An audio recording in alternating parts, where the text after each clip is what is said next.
我哋最大嘅問題咧係唔係知道得太少，而係知道得太多。喺網絡咧有好多讓我哋去好容易去攞到嘅一啲古人嘅天機咧，一啲嘅秘訣啦。於是咧就產生咗好多嘅諗法，以為去熟讀咗呢啲嘅地圖咧，就等於係行咗成個過程。我哋可以高談闊論《山經》入邊嘅一啲嘅術語啦，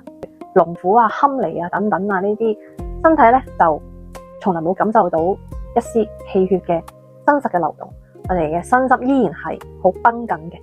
所以咧喺我哋道家嚟講咧，無論你係練太極又好啦，氣功或者係任何嘅功法，築基永遠係至關重要嘅一步，因為佢強迫我哋需要去放低一啲嘅地圖啦，開始去行路啦。佢唯一嘅目的咧就係將你嘅注意力由我哋一路喺度不停喋喋不休嘅大腦咧去拉翻喺我哋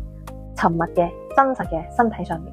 所以有一句說話就叫做招式不怕千招會，